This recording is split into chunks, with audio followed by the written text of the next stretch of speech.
한 10년간 서울시는 우리 사회의 협치가 왜 필요하고 또 그게 협치가 우리 사회에 정착하기 위해서 어떤 일들이 필요한가를 잘 보여준 그런 시간이었다고 생각이 듭니다. 최근 일각에서 제기하는 서울시 협치에 대한 폄훼가 과연 온당한지 이런 것을 짚어보는 긴급 자담회를 마련하게 됐습니다. 선거를 통한 정치 세력의 교체가 정책의 변화로 이어지는 것은 뭐 자연스럽고 납득할 수 있는 일이다 이렇게 볼 수 있겠지만 근거가 없거나 도를 넘는 비난까지 정당화되기는 어렵지 않냐 이런 생각도 듭니다. 오늘 다양한 전문가와 지방정부 등이 참여하는 서울시 민간협치를 평가하고 의의를 돌아보면서 협치 정책의 새로운 미래 비전과 전략을 모색하는 건강한 논의의 장이 되기를 기대합니다. 감사합니다.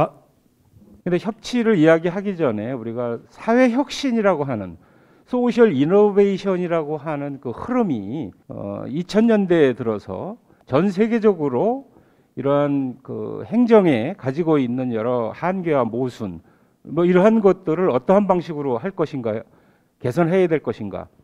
그래서 국제적인 흐름도 그렇고 행정학계라든지 도시행정학회에서도 교과서에도 최근에는 이제 새롭게 등장하고 있는 이런 정책적 방향 흐름 같은 것들이 바뀌고 있는 그런 상황이거든요. 그래서 이러한 국제적인 흐름의 어젠다를 사회 혁신적 관점에서 뭐 마을 공동체, 사회적 경제, 공유 경제, 그죠? 새로운 또 패러다임의 도시 재생, 뭐 여러 가지의 그 사회 혁신 틀 안에서 벌어지고 있는 다양한 정책들을 민선 5기부터 서울시가 적극적으로 도입을 하고 한 9년, 10년 되지 못하는 그 상황을 지내왔는데 이러한 그 서울시가 선도적으로 해왔던 정책들이 일부는 또 정부의 중앙정부의 정책으로 그 법령에 따라 가지고 제도화되기도 하고 있고 이러한 그 흐름 속에서 그동안 한 10여 년 동안 또 서울시와 25개 구청들이 이제 그 조금 도입 단계를 지나서 뭐 고도화 단계랄까 이렇게 지금 이제 서울시뿐만이 아니라 25개 구청에서도 편차는 있을지 모르겠지만 좀 뭔가 사회 혁신과 이런 협치적인 제도 이러한 것들이 진행이 돼 가고 있는데 원색적이고 비판적이고 또 이런 객관적인 데이터에 근거하지 않은 상태에서 이렇게 무분별하게 문제 제기를 하는 걸 보면 정말 어이가 없고 그래서 아무리 선거를 의식한 선거 공학적인 해석이라고 하더라도 이거는 아니지 않는가. 진영이 다르다. 뭐 그죠? 뭐 이렇게 그 해석 무조건 그 다 걷어내고 그 바꾸는 것이 아니라 모든 정책이라고 하는 것은 당초 기획하고 추진하면서 문제는 늘 나타나게 마련인 거고 이러한 것을 빨리 진단하고 평가해서 피드백을 해서 이런 수정 그 보완을 해가는 건 당연한 겁니다. 근데 그러한 차원이 아니라 이거를 근본 기반부터 헐어버리는 이런 상황을 접하고 나서 화가 나기도 하고 참 이게 또 서울시가 갖는 전국적인 243개 자치단체에 미치는 영향 이런 걸 놓고 봤을 때는 상당히 좀 걱정스러운 측면이 있다라고 하는 뭐 이런 차원에서 먼저 여는 말로 대신할까 합니다. 협치라고 하면은 행정과 시민이 협력해서 공적인 문제를 해결하는 거죠. 그래서 참여한 시민들이 함께 행복할 수 있는 공동체를 만들어가는 게 협치의 의미고 목표라고 봅니다. 거기서 이제 가장 중요한 건 시민의 참여죠. 그랬을 때 시민들이 가장 효과적으로 쉽게 참여할 수 있는 방안이 뭘까가 지난 10년 정부와 시민사회의 핵심 고민이었습니다. 결과적으로 보면 저는 상당한 많은 성과를 얻었다. 이웃들이 동네에서, 골목에서, 동에서, 구에서, 심지어는 서울시의 문제까지 각 단위의 삶의 현장에서 이웃들이 만나고 토론하고 관계를 이어가는 이른바 이웃 관계망이 형성되었다라는 점입니다. 내 문제가 이웃의 문제가 되고 이웃의 문제가 동네 문제가 되면서 공공성에 대한 감각을 저는 서울시 모든 시민들이 깊게 가지게 되는 계기가 아니었을까 생각이 되고 두 번째는 다양한 이웃들과 만나면은 처지도 다르고 형편도 다르고 생각도 참 많이 다르구나.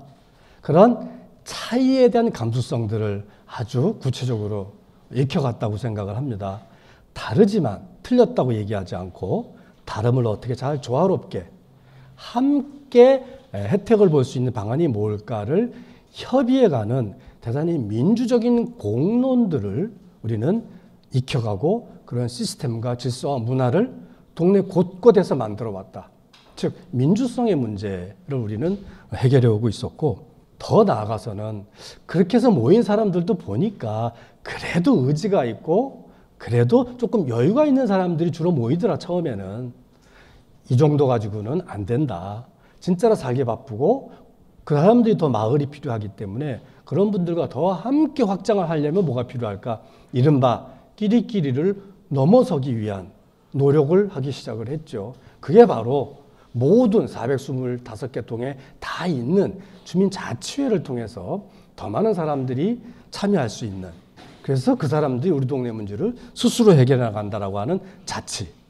즉 시민이 시장이라고 하는 슬로건으로 등장해서 집행된 10년의 시정은 공공성과 민주성과 자치성이라고 하는 것들을 슬로건이 아니라 정책으로만이 아니라 동네에서 골목에서 이웃들의 일상적인 관계 속에서 싹트게 되었다라고 하는 점, 저는 이 점이 가장 중요한 지난 10년 협치 정책의 성과가 아닌가 생각이 되고, 이거는 시민들이 스스로 자신의 삶터를 이웃들과 함께 해결하겠다.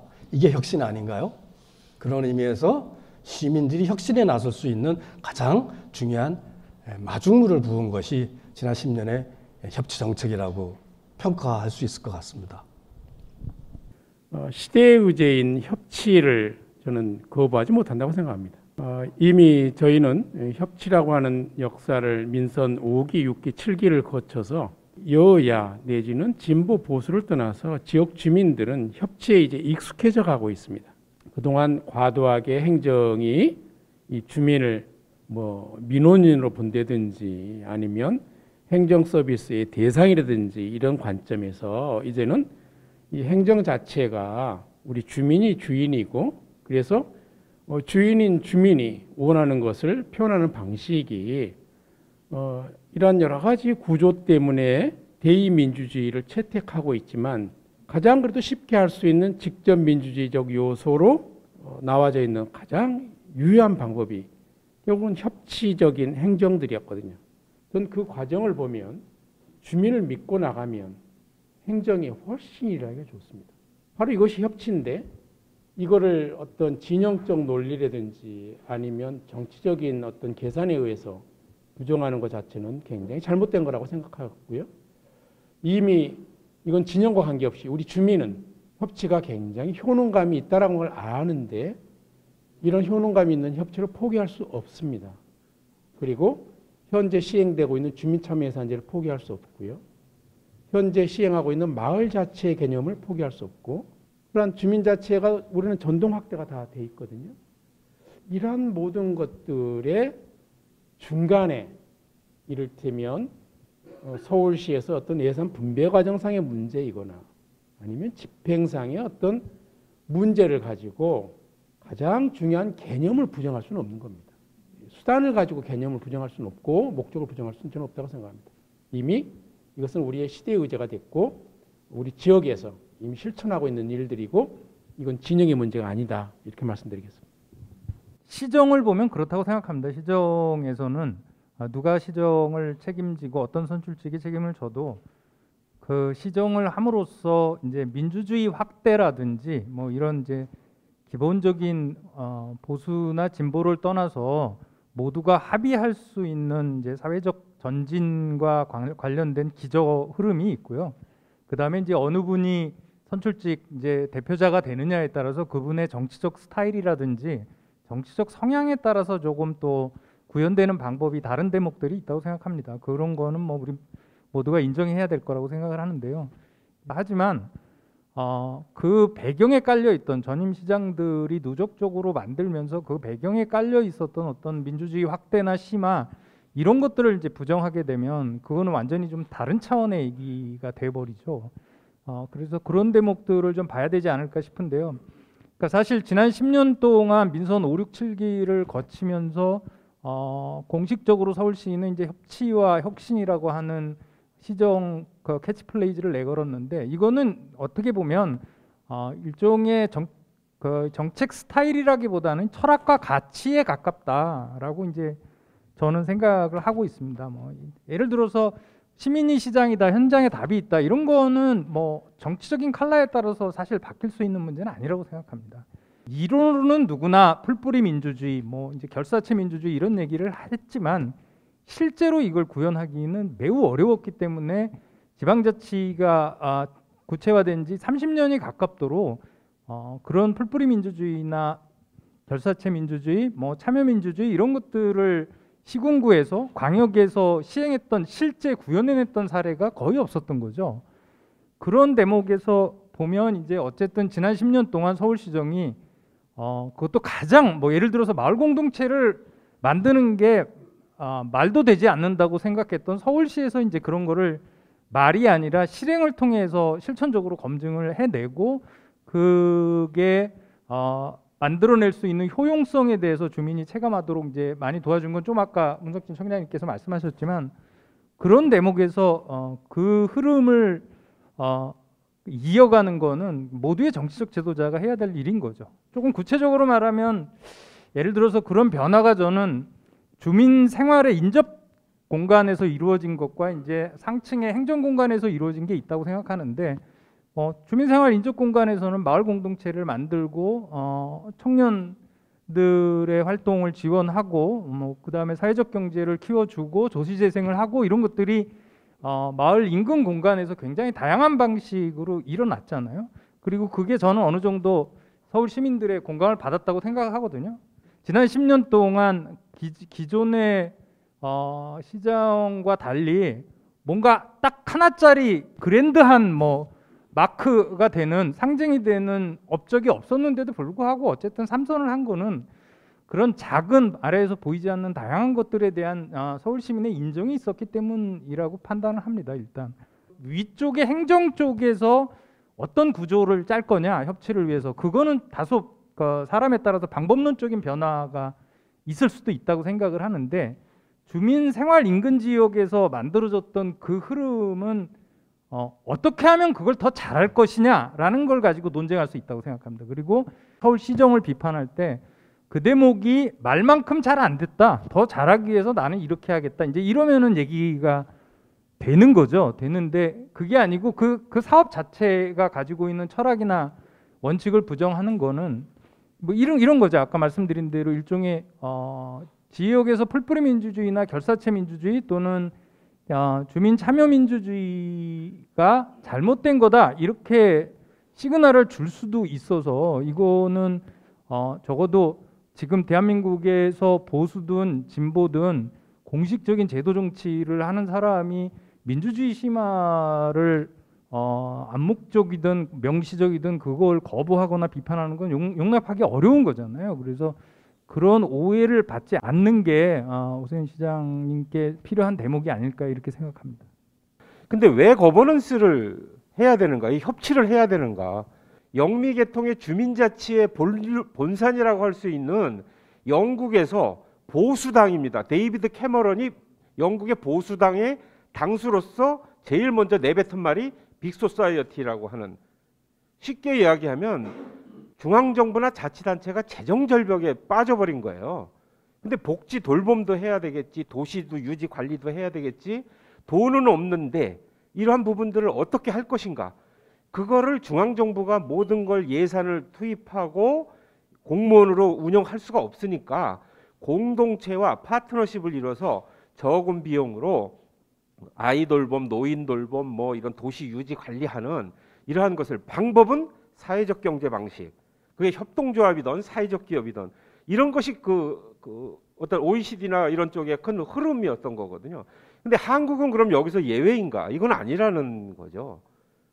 그래서 그런 차원에서 본다고 하면 이런 거는 아까 문석진 청장님께서도 그 12년 이제 가까이 이걸 준비를 해 오셨다고 하는데, 현장을 아직 들여다보면 앞으로 더 10년 이상은 해야지 조금 뭐 제도화랄까, 안정화, 이걸 좀 기대할 수 있다는 거죠. 이제는 이제 분권 내 그런 흐름, 그다음에 지역적으로 다가오는 여러 고령화 문제에서부터 이런 정책적 문제들을 자치단체가 아이디어를 짜내서 뭔가 준비를 해야 되는데 이게 공무원 혼자서만으로 안 된다는 거죠.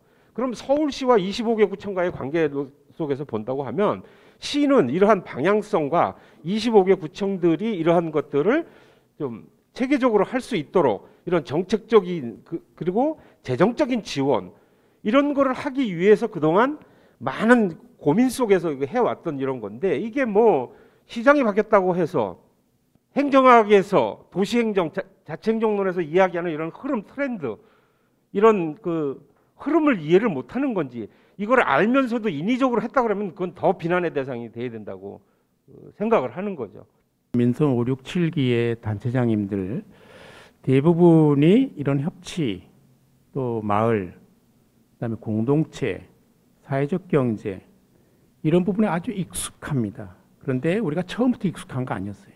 2010년대 민선 5기 때부터 이제 도입이 되고 익숙해졌고요.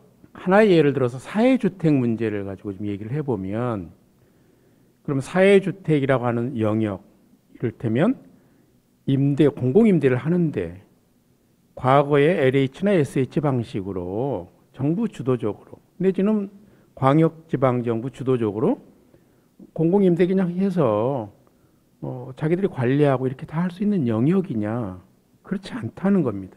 그런데 기사를 이렇게 보면 오세훈 시장은 어떤 착각을 하냐면 그거 다 SH에서 다 할 수 있는데 그걸 왜 중간에 중간 지원 조직을 두고 내지는 어떤 민간 사회단체 내지는 뭐 이런 조직을 통해서 일을 하냐 하는 건데 이건 근본적인 성격을 모르는 거죠. 사회주택이 가지고 있는 성격상 이게 SH가 일괄적으로 다 할 수 있냐? 못합니다. 왜냐하면 각 성격이 다르기 때문에 그 성격에 가장 적합하게 이런 운동을 하고 준비를 했던 단체들이 위탁을 받아서 하는 것이 훨씬 효율적이거든요. 그러면 기초지방정부가 그걸 더 잘할 수 있지만 저희라고 다 하냐? 그렇지 않습니다. 청년주택에 쉐어하우스를 포스코랑 함께 해가지고 저희가 땅을 사고 포스코가 지어주고 그래서 한 층에 6세대씩 16명이 들어올 수 있는 이런 걸 했는데 그거 쉐어하우스입니다. 이걸 그럼 누가 관리해야 되겠는가? 민달팽이에 저희가 위탁을 줬어요. 민달팽이 청년단체가 훨씬 청년의 수요를 잘 알고 청년의 주거 형태를 잘 알고 관리를 잘 해주기 때문이죠. 저희가 비용 들어가는 것보다 훨씬 효율적이니까 민달팽이를 통해서 청년 쉐어하우스를 우리가 운영하고 있는 겁니다. 지금까지 아무런 저희 불만족 요소가 없어요. 위탁을 준 기관으로서. 또 일정 기간 저희가 수탁을 받은 기관에 대해서 평가를 합니다. 그리고 문제에 대해서도 피드백을 입주자를 통해서 하는 것이고요. 이런 과정들이 사회적으로 다 합의가 돼 있는 내용들인데 이거를 전체가 문제가 있느냐 이렇게 정치적인 언어로 언론을 통해서 하는 것은 정치행위지 서울시가 가야 될 방향과 시대적 의제를 담고 있는 행정이 아니라는 것이죠. 만약에 지방정부에게 기초지방정부에게 공공임대주택을 일정하게 분양할 수 있는 권한을 나눠주지 않았으면 저희가 이렇게 다양한 아이디어로 해낼 수가 없었어요. 기초지방정부가 더 세밀하게 주민의 수요를 파악하고 거기에 맞춰서 지역 현장에 맞게끔 행정을 해나가는데 혼자 못하니까 이 경우에도 결국은 중간 지원 조직을 통해서 시민단체를 통해서 함께 협업 구조를 하는 거잖아요. 이런 효율성과 의미를 정말 정치적 언어 때문에 그렇게 편한 언어를 사용하면서 좀 너무 심한 표현들 그런 것들은 좀 지양했으면 좋겠고 실제로 사업별 내용을 분석하고 부족한 점이 있다면 그 시민단체 중간지원 조직에 어떤 자금 집행에 문제가 있다고 하면 감사 시스템을 통해서 바꿔가고 변화시켜 가야 되는 거죠. 그렇지 않으면 과거로 돌아가자는 것밖에 안 되잖아요. 이제 앞으로 사회적 경제를 더 강화시켜야 되는데 이런 부분도 생각하면 저는 평가를 통해서 정당하게 평가를 통해서 시정할 거 시정하고 그리고 기존에 정해진 방향은 옳다고 하고 다 인정하고 있으니 그 방향대로 가자는 것이죠.